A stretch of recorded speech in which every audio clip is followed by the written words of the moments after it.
My name is Param Guru Mathura ji. I'm situated in Vrindavan, Mathura, and I travel across the world to teach people about holistic well-being. So we are having today a very interesting topic, the 360-degree thrive of sleep. Basically, it means that 360-degree understanding of sleep. And when it comes to sleep, we have the many questions to answer. That why, first question it comes in mind, that why we have difficulties in sleep, why most of us cannot sleep. Of course, here I am to give the yogic understanding and some of the Ayurvedic understanding, that what Ayurveda thinks when it comes to sleep, or how yoga approaches on the different, with the different approaches to solve these problems.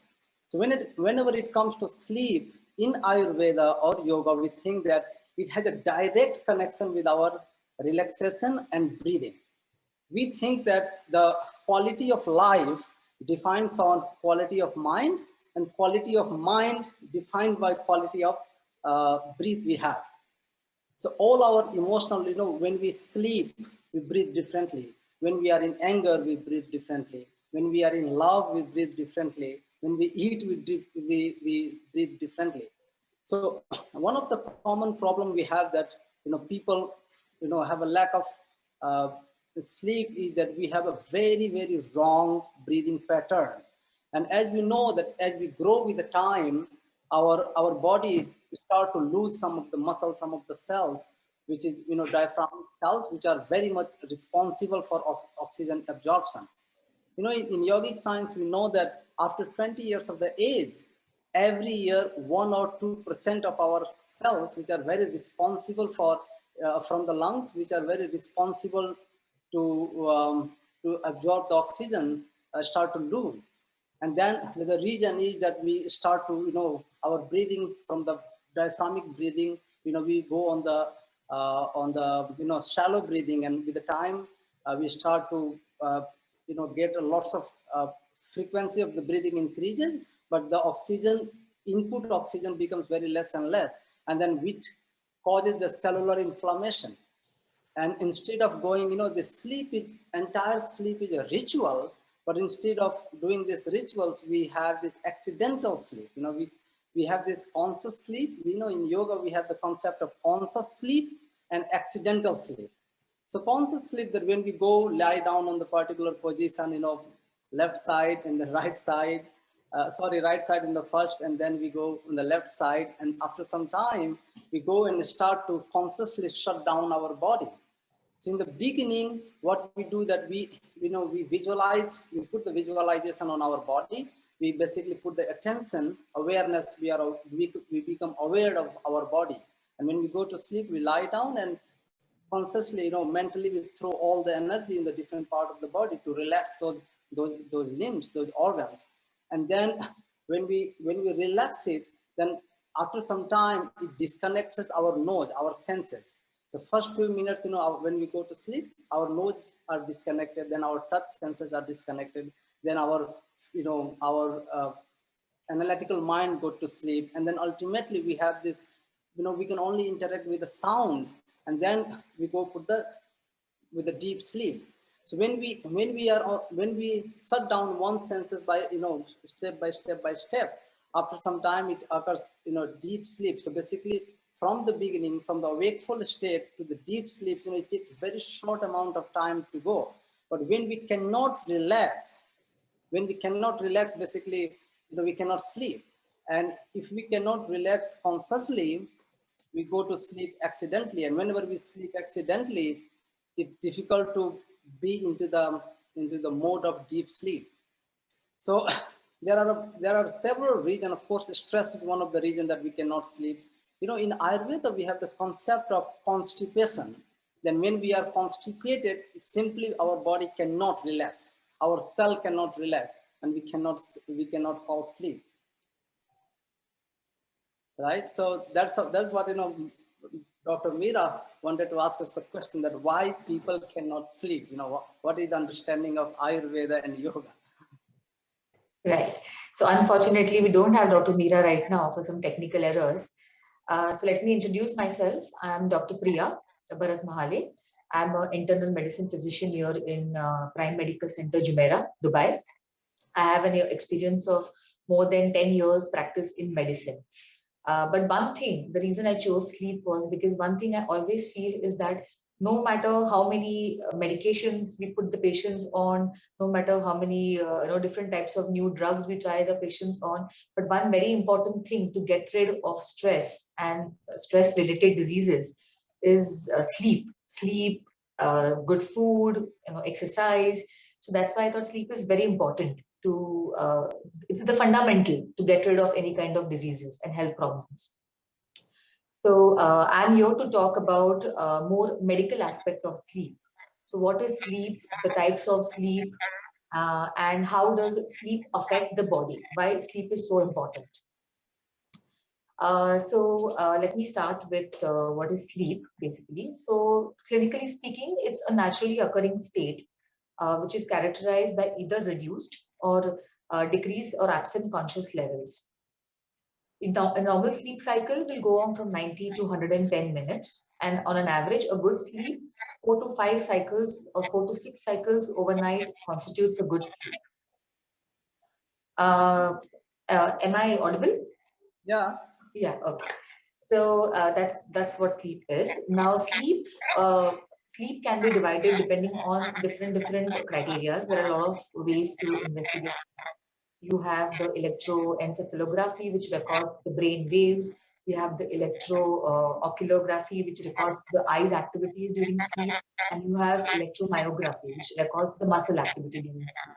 So depending on the criteria and the patterns of this waves in our brain, we have different types of sleeps and different waves seen in different stages of sleep. So normally you have 4 types of waves: the beta waves, the alpha waves, the theta waves, and the delta waves. The important waves are the alpha, beta, and the theta. So when the patient is more awake, but he is relaxed, he is not concentrating or focusing on something, your brain usually produces the alpha waves. But when a person gets into some focus activity, he's putting his time and energy into something, the alpha waves change into the beta waves. And lastly, the last important wave is the delta wave, which is sleep in a deep sleep. And when the person is deep asleep, you get the delta waves. Depending on this, we have 2 other main patterns of sleep, the 2 cycles, which is the non-rapid eye movement, that is non-REM, and the REM type of sleep. Usually, non-REM by American Academy has been divided into 3 further steps: the stage 1, stage 2, stage 3, and stage 4. 1, 2, 3 are the initial phases when you get into sleep. 4 is the important deep sleep, also called as the slow wave sleep. And the lastly is the non-rapid rapid eye movement sleep, the REM sleep. So these cycles keep repeating over the period of 90 to 110 minutes, and 4 to 6 cycles of these constitute a good sleep. So let me talk a little brief about these cycles. Okay, first is to start with the non-REM sleep. So when the person starts or falls asleep or gets drowsy, you first enter the non-REM sleep. Okay, wherein it's a very light sleep. The stage 1, the muscle activities slowly slow down. There is occasional muscle twitching. The alpha waves, it's a transition phase where the alpha waves transit into the beta waves. The beta second, in the stage 2, you start seeing the spindle waves, where after 10 to 15 minutes the patient gets more sleepy, the breathing pattern slows down, there is decrease in the body temperature, heart rate also slows down. After another 15 minutes, the person enters into stage 3. Stage 3, again a beginning of a deep sleep, where you see 20% of delta waves start forming in. Slowly, the person falls asleep. He is very difficult to arouse. And by the time, in another 10 minutes, the person enters into the stage 4, which is the slow wave sleep, which is a very deep sleep, and it constitutes the major part of your sleep. So the first 1 hour when the person falls asleep is your stage 4 non-REM sleep.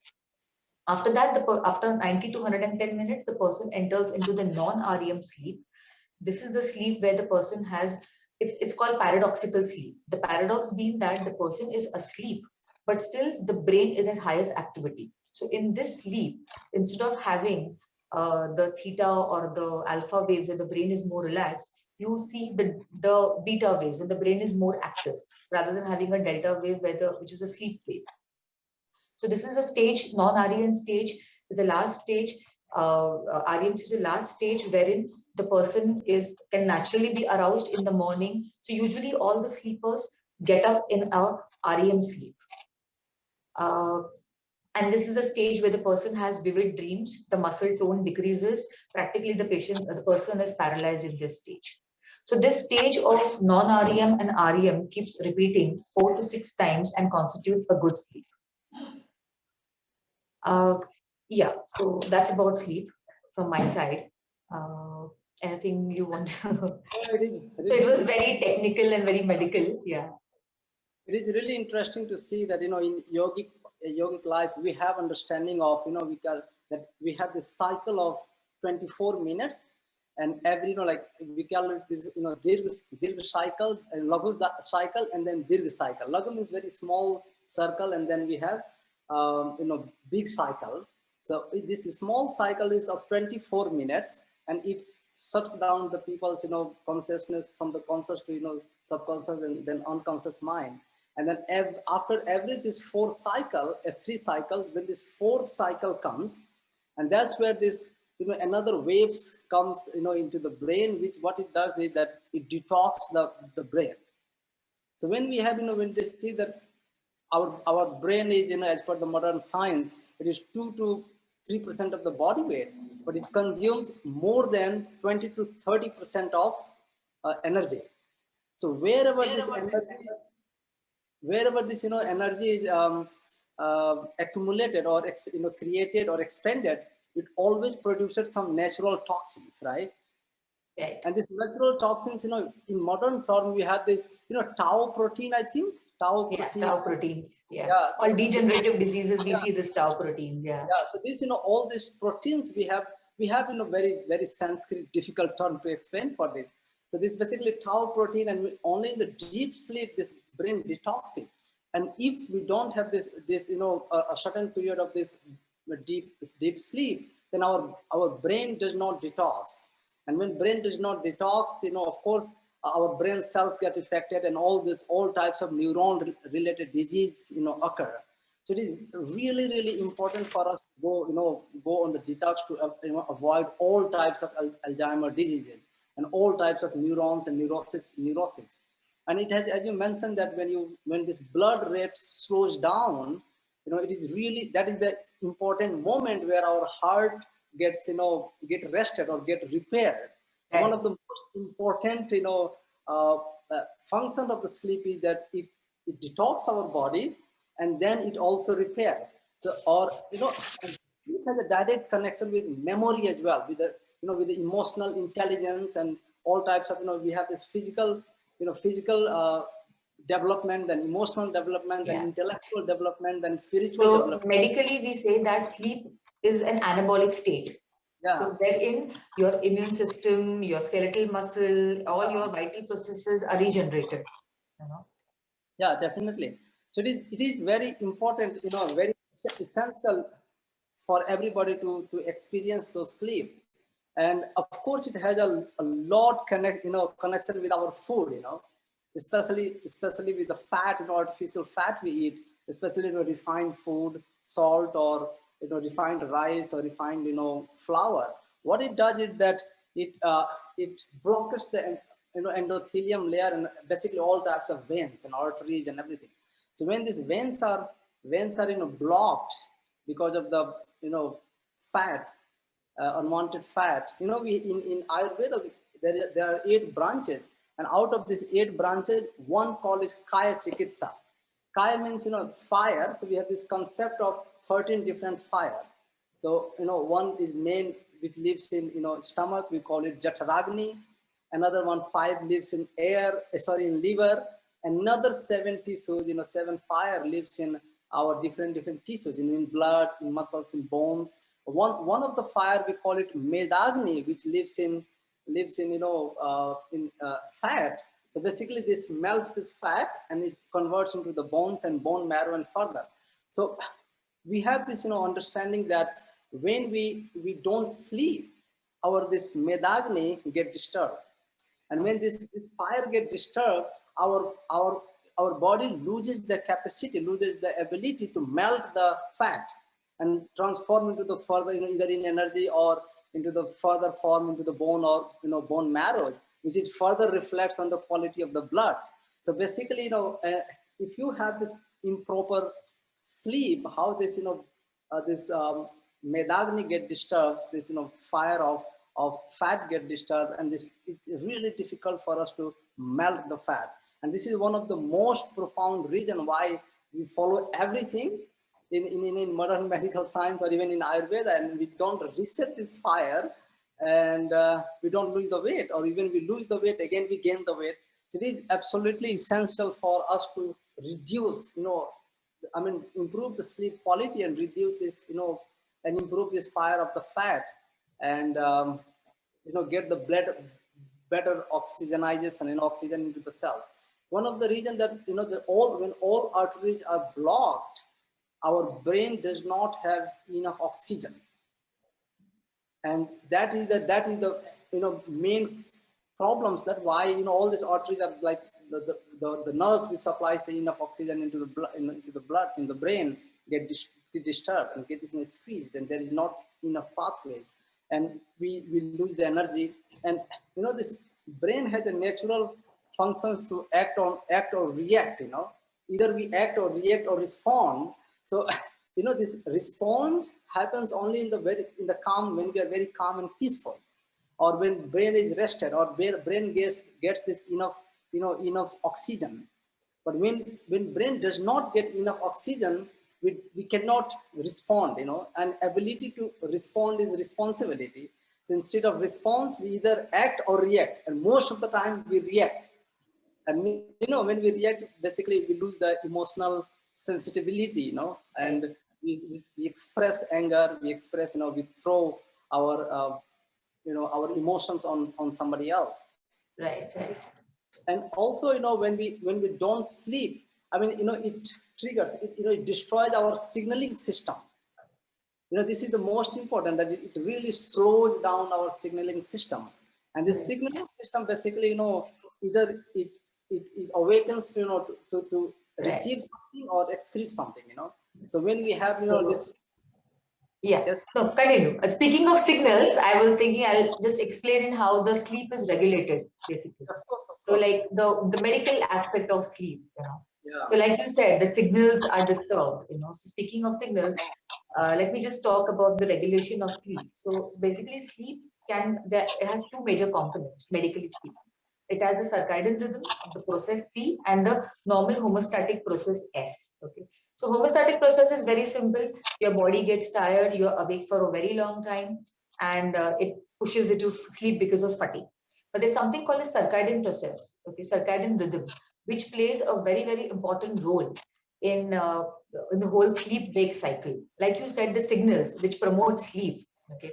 So these signals are basically the light signals, day and light. Our body circadian rhythm, the sleep-wake cycle, responds to the day and the light signals. So we have this master clock in our body, which is called as a suprachiasmatic nucleus, which is located in our hypothalamus. It responds.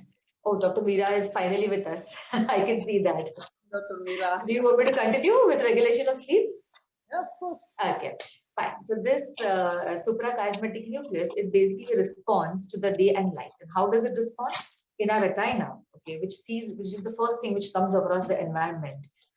It senses, they have these kind of pigments called melopsin. This pigment senses the day and light, and depending on the brightness, it fires these neurons to a suprachiasmatic nucleus. From there, the signals are sent all over the body to execute the particular process. So in sleep, for example, when it is bright, the signals are less. So there is less signal which goes to pineal gland from the suprachiasmatic nucleus, which is located in the epithalamus. And this pineal gland, they secrete melatonin in response to the external cues, like in response to darkness. So as the day falls and when you approach towards the evening, because of the darkness, there are signals which are sent from the suprachiasmatic nucleus to the pineal glands to secrete melatonin. And this melatonin causes drowsiness and makes you feel or pushes you towards this. So this is like just basic cycle, which regulates the sleep. So any disturbances. Hello, everybody. Can you hear me? Yes. Welcome.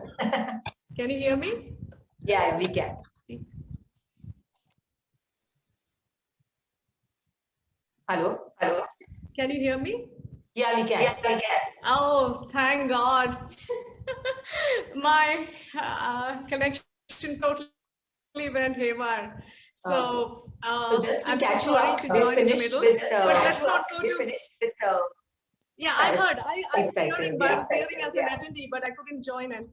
Thank you so much, everybody. And thank you, Mathura ji and Dr. Priya, for just taking over the whole thing. I think I'm going to let you continue because both of you are talking so well with so much synchronization. Please carry on, Dr. Priya and Mathura ji. We will take it up in the end. No, well, I want to explain the medical regulation of sleep pattern, which are explained by the circadian and And you can homeostatic continue with cycles. the melatonin and the suprachiasmatic nucleus. Please go ahead. Yeah, so basically, depending on, there are these sensors, to speak in plain words, like the light is acts as a sensor. So when our eyes or the genes in our eyes, it perceives the light, it sends the signals to the suprachiasmatic nucleus. The suprachiasmatic nucleus fires neurons to the various parts of the brain which is responsible for sleep. So in this case, it's the pineal gland which secretes the melatonin, and this melatonin induces sleep. It makes the person drowsy. I think she's gone again. Yeah, I'm getting that. Yeah, so that's about it. So any disturbances or any disconnect between these two cycles, the circadian and the homeostatic, will lead to various sleep abnormalities and various sleep problems. Are we able to hear it continuously, both of you? Because I'm getting a break in. We are able to hear you. I'm able to hear you very well. Oh, yeah, because there's breaking in my system. I don't know why. I have a good. Okay, continue, please. Yeah, that's from me. if Mathura ji wants to add something into it. Yeah, so when it comes to sleep, the timing is, there are few components are very important. First one is timing, as you speak, the quality of, quality of sleep, timing and duration. So in yoga, we understand that this, we have many rhythm, I mean, modern science understand that there are, circadian rhythm and so many others, but we have understanding that we have, millions and millions of rhythm in our body. And based on that rhythm, we have defined the time limits. We have concept of truti, that, you take this 100 leaf and you pinch with the needles, and how much time, takes to pinch one needle. There are certain waves, certain, cycle into the body that takes place during that time. And, then 3 petals penetrating time, then, every second, then every 15 seconds, then every minute, then every 3 minutes, then every 15 minutes. And most profound cycle we have, in the pranic, in yogic science, we call about ghadi, which is 24-minute cycle. And this is, in modern science, I think we have, MMC cycle or something like that, which basically think that every 96 minutes, our body flushes out our, all the toxin to intestine. And then, but what we do is that, the people, they tend to eat. And when this signal is broken, so this, whenever this MMC cycles occurs, it flushes out all the toxin to our intestine. So, and when this signals, our sleep, our signaling system is broken, either you get this two signal, we basically get the signal of using to go to the toilet, false alarming for toilet, or false hunger. And if you do the mistake to eat something in that time, in that 96 minutes, then if you eat 2 times, 3 times, or 4 times, and then your body will generate, because this is the natural process of your body, that it will understand that whenever the cycle comes, either you eat or either you go to use the toilet. So most of the time, people, what they do is they tend to eat. And it's a very profound, like, authentic formula in Ayurveda, that as many times as you will eat, you chew your mouth, that many times you will go to use toilet. It's it's like very profound formula. So if you, let's say, every 96 minutes you get this alarm, false signaling, and you eat something, you attend to eat something, or you feel like, okay, you need to eat something, and you go, you eat, and if you eat it, what it will do, it will give you the wrong alarming to go to the toilet, and you will use this toilet, and you will excrete this fecal piece by piece, and then this piece by piece, excretion will again promote your false hunger. and you fall into the trap of keep eating and keep using toilet, and that basically shuts down all your systems. So it is absolutely important that if you want to have the good quality sleep, to have a profound control of your eating. And whenever we have this certain symptoms, let's say everybody who got diabetes, or who got hypertension, or who got this attention deficit disease, it has a direct link with the sleep, on all types of, let's say, colitis or Crohn's disease, everything we have, it is absolutely connected with good quality sleep. So how we fall into the trap of eating, or trap of emotional disbalance, and we go to even the shopping, even the shouting, even getting angry, even we look for appreciation or look for validation, everything just multiplied because of the lack of the sleep. So whenever we must protect ourselves into the falling the trap, falling the trap. And this sleep, most of this, our rhythm is very well connected with the clock of the environment. He said that yat pinde tatra brahmande, means whatever into the universe, everything we have into the body. So when it comes to sleep, it is important to go onto the sleep on the time, but the most important is to wake up on the time. So we put the alarm to wake up, but we must put the alarm to go to sleep. And when you put the alarm to go to sleep, and when you go and do some practical, there are some practical applications, you find very, very easy to fall asleep. And when you go to even, let's see, if you have the problem to sleep, what you do is that you wake up, fix the time just before sunrise, and you wake up every day same time. So when you wake up every day same time, in just about the seven days, if you do it, or 14 days you do it, you find that your sleeping time become earlier, and after 2-3 weeks, you can find your own cycle to sleep. Most of the people complain that they can go to the bed and they cannot sleep. Why they cannot sleep? Because they don't fix their waking up time. So they go sleep 11 o'clock, they wake up 9 o'clock, 8 o'clock. So once either you fix your sleeping time or waking up time. Sleeping time is very difficult to fix, but waking up time, we can always fix, and we can just wake up every day just before sunrise time. And that is very important, because once you wake up, break this cycle, once you maintain the cycle of waking up before sunrise, in a week or in 2 weeks, you feel that dramatic changes in your going, what time you go to sleep. This is also improves. So, this is a very practical tips that how you can improve the quality of sleep. Another thing that you can, take, most of the time you see that people who tend to take hot bath, they find really difficult to sleep. Their all rhythm, everything breaks. So they have the difficulty to take, go to sleep early. And it is very, all types of stress hormone or stress boosting hormones are produced right after sunrise time. So when we sleep late night, and you even still sleeping late in the morning, what we are doing is basically we are, allowing our system to adopt, be invaded by all types of stress hormones, or, attention deficit tendencies, or so many other emotional disbalances. So as soon as we wake up into the time, into the sunrise time, and we go out, our body matches with the frequency of environment, and it shuts down, takes out all the negativity, and it takes out all the negativity, and our body relaxes itself. But this is the golden moment, in Sanskrit we call it Usha Kal. Usha means golden moment.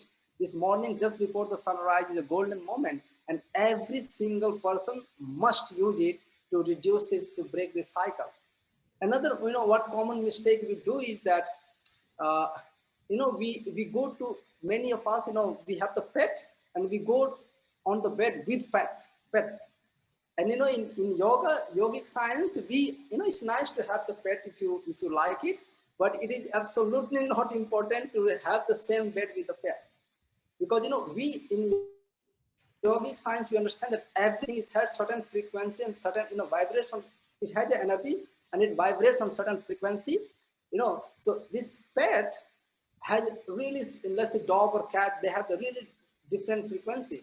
And when we go to sleep, their aura, their energy really disturbs our aura or our energy. We don't match. So we make them sick and they make us sick as well. And, this negative, electric and negative field of the body, is misused basically.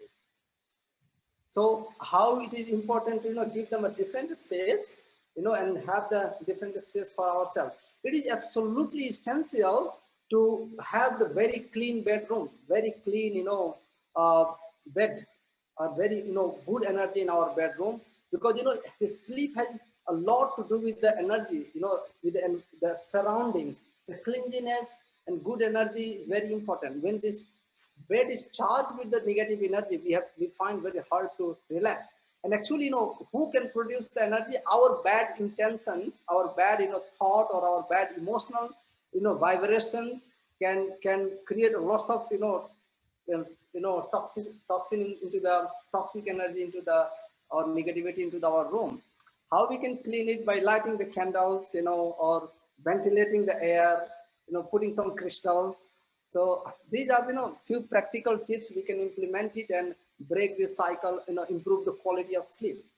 When it comes to, when it comes to quality of sleep, so when we have, let's say, the food, when we, in yogic science, we understand that when you eat meat or lots of toxic food or dead food or old cooked or frozen food, what you need to do is that you have to sleep quite long. You 8-hour or 9-hour sound, like sound sleep to, to maintain this quality of, good health. But when you go vegetarian or vegan, this less than 1 hour or 2 hour reduces. Even you go like live sattvic life, even this duration can reduce as well. So the more or less the idea is that when we have what it does is that when we eat really animal product or animal food, even yogurt or yogurt or curd, our body from active mode to go to the sleeping mode, it takes really long time. It is almost impossible for us to sleep. When we take the quality sleep is not possible. So we can adjust our sleeping hour accordingly. And it is absolutely not important to have the dinner, if you want to have the good sleep. Dinner is not essential. If you don't really work hard, I strongly suggest and advocate that people must skip the dinner.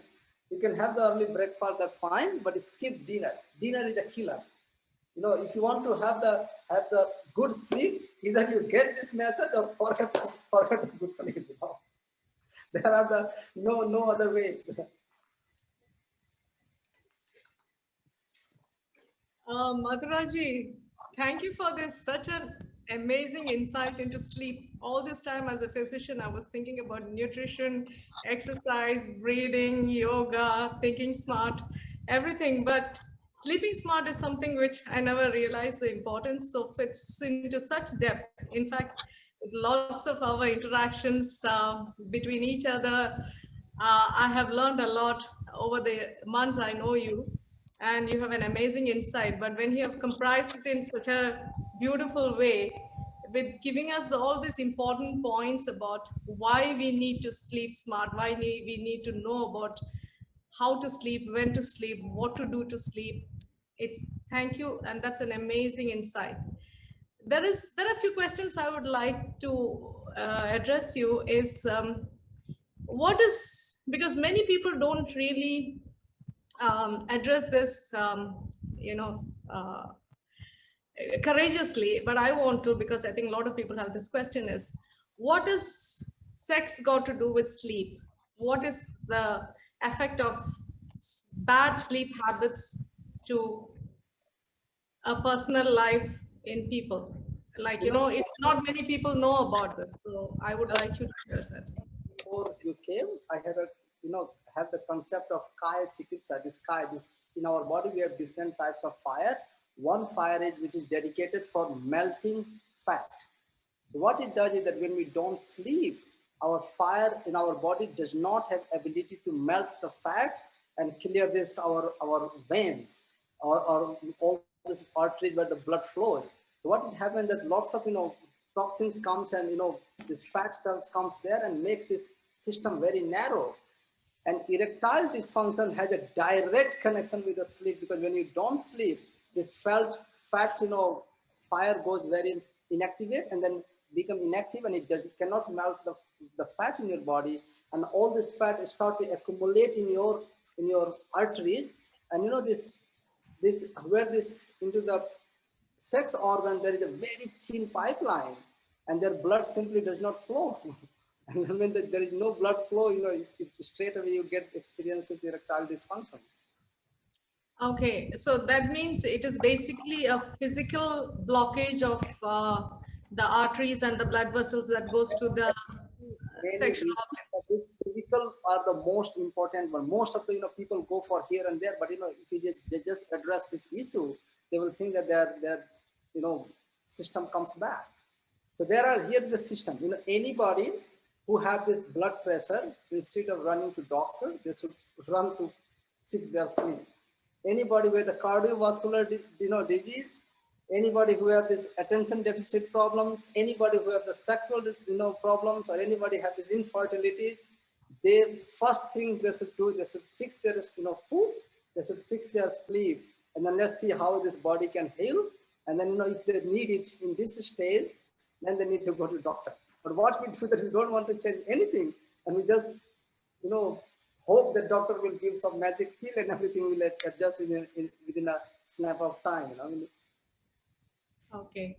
And what about pregnant mothers? Because many people have difficulty many pregnant women have difficulty in sleeping, or with the current lifestyle, we are so addicted to our gadgets and our social media. So how does it affect the mother and the child in the long aspect, to especially the child who is in the womb? Idea is, in any body, why they cannot sleep because they cannot relax. Why they cannot relax? Because they have inflammation. That is the term. Come again? Why they cannot relax? Because their cells are inflamed. Okay. So that is like the yogic understanding. So what we need to do is that we need to learn the art to relax ourselves, relax our organs, relax our body. We only tense, and we tense, and this body, stop to relax, cells stop to relax, and they don't do their duties. They go on strike. That's how you can understand. So when they go on strike, all this rhythmic cycle, and every cycle is not rhythmic anymore. It's become accidental cycle. So they want to sleep. Sometimes accident happens. They will go to sleep. The accident doesn't happen. Doesn't sleep. Rhythm means that it's like a watch. Every single thing is connected with another, and everybody works on the very proper cycle to move everything very properly. But when this cycle is broken, all the rhythms of the bodies are broken, and from the rhythmic mode you go on the accidental mode. So sometimes this accident happens, accidentally all the cycle meet and you fall asleep. Accidentally the cycle doesn't mean you don't fall asleep. Yes. Cellular, there is a very simple technique. We can, we have this, this concept of sensory neurons and neurons. How they are electrically and magnetically, sensory neurons are 100 times more electrically, powerful than the neurons, and 1,000 times more magnetically powerful than neurons. So what we do is there are yogic technique that you align this both and basically visualize your body and give this sensor just desire that or mental signal to relax those. Visualize your leg, give this mental signal to relax it, visualize each body part, close your eyes and visualize it, scan your body. We call it auto scan or self scanning. And each body part you bring the awareness, and wherever this awareness goes, there is energy flow. And then consciously you relax it one organ by another organ. We call it cellular relaxation, chidakas, dharana, there are many yogic terms to do it. And once you do it, you know, Shavasana, Yoga Nidra, these are the terms. When you do it, it really helps. So you mean to say that Really basically helps. we are stimulating our vagus nerve? Is it basically, you know? Idea is that vagus nerve, all cells, we stimulate our all cells. Every cell has its own, you know, connection. And when you bring this awareness there on this particular body part, it connects. It has a direct connection with your brain, heart, and it really relaxes. So we are not, you know, the most biggest problem is that we don't live aware life. You know, we hardly spend a minute or a second, you know, even a second to the time with ourselves. So, you know, just shut down your, you know, you lay down or sit on the particular places, close down your eye. And if you cannot do, just spend 10 minutes with yourself, visualizing all body parts, thinking of your different body, you know, each you know, body part you can visualize, and it really helps to relax, you know, yourself. And you will find that in a month or 15 days, you will go to sleep quite fast. Dr. Priya, what do you think? Do we need to, after listening to Mathura ji? I think he's pretty much summed about everything. Yeah. And more than I think what we know about Yeah, our true. awareness to sleep. But what would you say? How would you approach your patients now? Because we have approached, I know both of us being physicians, we have approached our patients with nutrition and exercise and yoga and relaxation, breathing.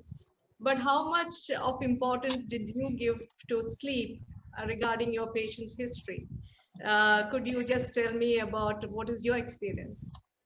So like Mathura ji said that sleep is important because all the stress hormones, the bad hormones increase in the night if you don't sleep. So that very much relates with a lot of medical conditions. So there are, I mean, the circadian rhythm, okay, plays a very important role in regulating the hormonal balance in the body. So a lot of hormones are produced or suppressed during the sleep. The most common to begin with is the growth hormone. So the growth hormone usually peaks during the sleep time. So any dysregulation in sleep can affect the growth hormone in that way. Second, we have the cortisol levels, which are the bad hormones. Cortisol studies have shown that the cortisol usually has a pulsatile release. So it usually peaks in the early morning and the evenings. Studies have shown that a good sleep, that is a slow sleep pattern, has shown decreased level of cortisol levels. Then food, relating to food also, like he mentioned, good food. It's also related to the hormones in our body. We have two food hunger hormones, the ghrelin and the leptin. The ghrelin is the one which stimulates appetite, and naturally, habitually, it increases before our meal time, and after the meal time, it disappears.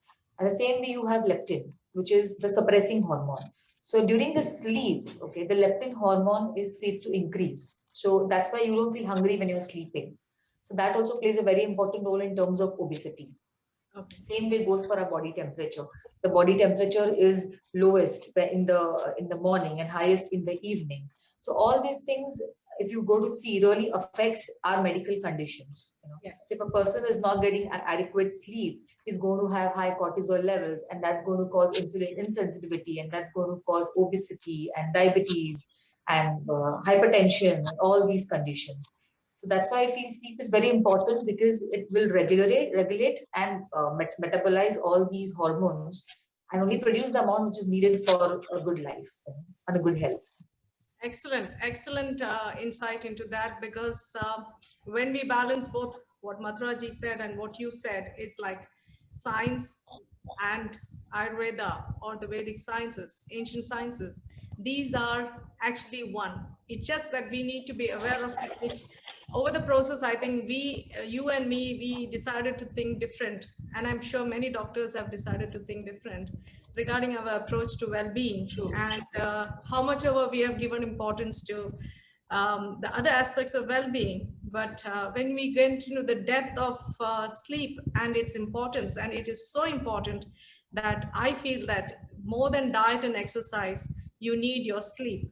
So that integrates your well-being along with your diet and exercise. Because if you do a lot of exercise and you think you're okay, or you do a proper diet, like say I'm a vegan and many of them are vegetarians or non-vegetarians, the keto diets, you lose weight with that, or you change your diabetes and hypertension, especially diabetes type 2 is controlled initially by keto diet. So we think we are doing something right, but at the end we forget to sleep in the right way. We do sleep, but like Mathura said, it is more of an accidental sleep, because I myself is a late sleeper, and after coming to know Mathura for some time now, the importance of sleep is instilled into me, and I'm really trying, Mathura to sleep earlier and earlier, and I'm sort of succeeding, but I'm not completely succeeded, but it's done a lot of benefits for me,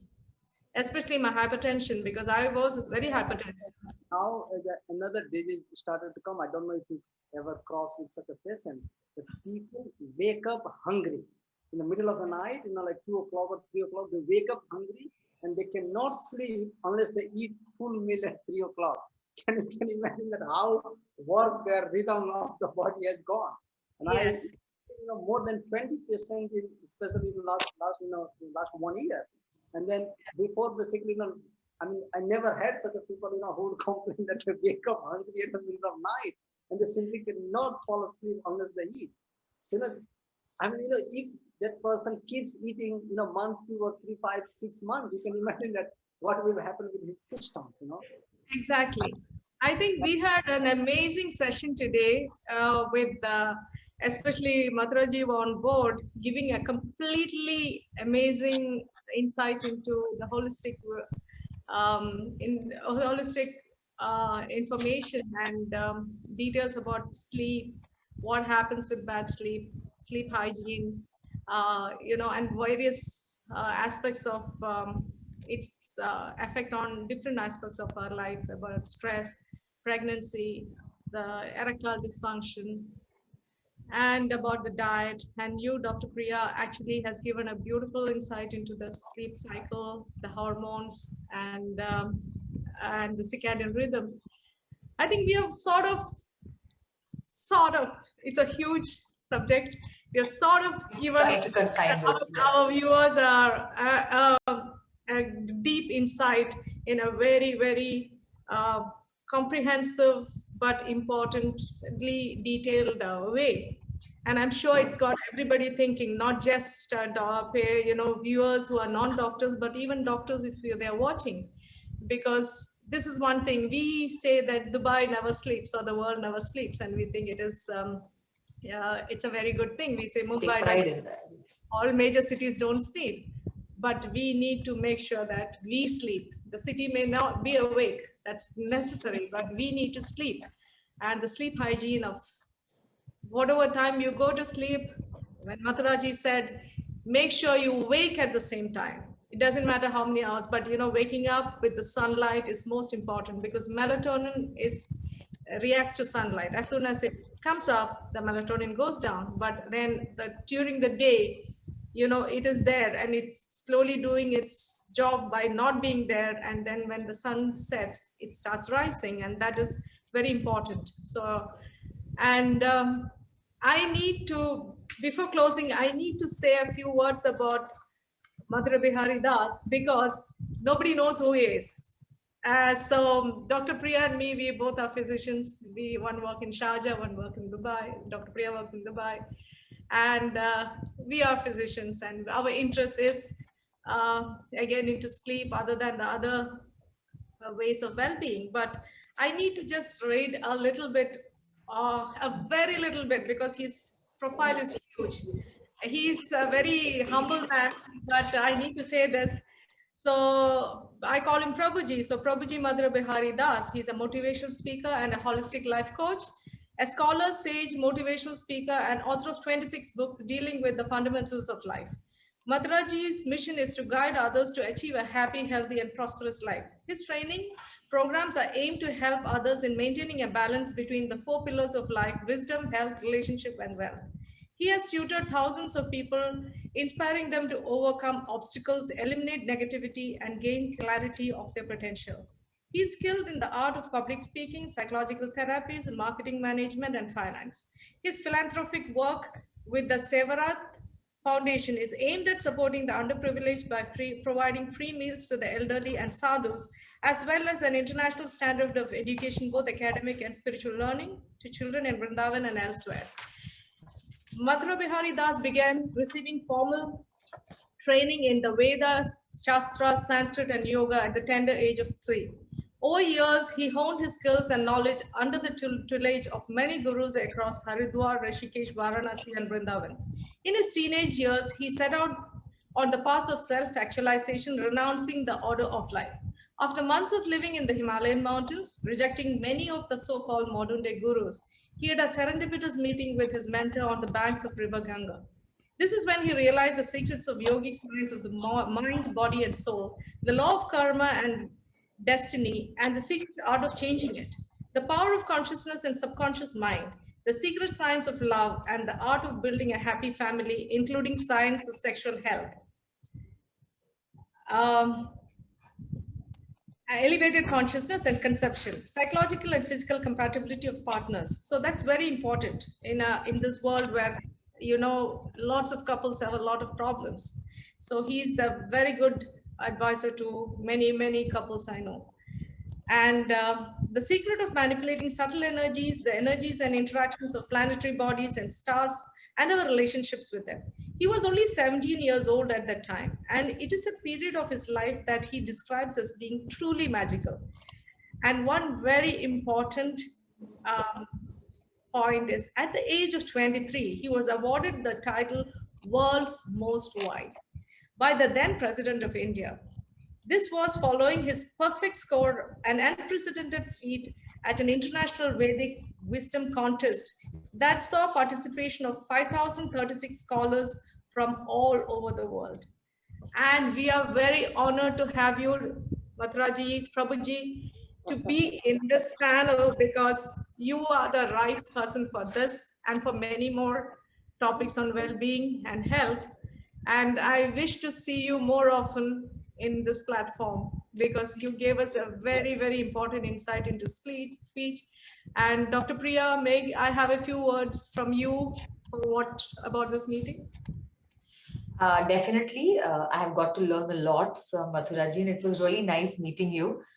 We never, as physicians, we always see the chemical part of it. We never see actually what goes beyond that. And there's something, exactly, holistic part. And there is so much more beyond that. And these two can definitely complement, and sometimes holistic alone can help a lot to a person. And nowadays, I come across a lot of patients who have this aversion for medicines. They were like, no, can you help me out with something which is non-pharmacological? You know, exactly. Don't put me on pills. That's the first statement a lot of patients tell me, you know. Yeah. So definitely it was very nice understanding sleep. I did a lot of research myself about sleep, and it was really informative for me as well, you know. So it was nice having this session. Thanks a lot to Wellbeing360 for giving us this opportunity and to be on this platform today. Yes, and I want to thank Susan, Irene, and Marciana and Wellbeing360 Thrive to 2021 for this wonderful conference and wonderful platform they are providing for many, many people to come forth and talk about well-being on various aspects. Today's topics and subjects are so varied and so beautifully balanced, and every session is important. And I really thank the whole team for this amazing opportunity you have given all of us to be in this platform. And once more, thank you, Prabhuji, Mathuraji, for being on this, and me being not available in the first a lot of minutes actually helped, because I was listening to it as an attendee before I got connected, and it was amazing. And I was thinking, thank God, I don't have to ask anything. You guys are doing a wonderful job. And that made my life really easy today. I'm not stressed. I'm going to have a good sleep today, but only after the conference. I hope all of us get good sleep henceforth. Yeah, I know, it really. And I feel the take-home messages, sleep is more important than diet and exercise, though those are important. but please give more importance to sleep. Sleep smarter, sleep the way we spoke about today, and spread the word about sleep, how important it is, especially for children. Parents, go ahead and start making your your children sleep or your grandchildren sleep by sleeping early. Follow a sleep hygiene, and good day to all of you. I think we have extended the time. Oh no, it's 12:45. We are right on time. So Thank you so much. thank you so much, all of you. And I truly, truly happy to be here and grateful for everything. Thank you. Thank you.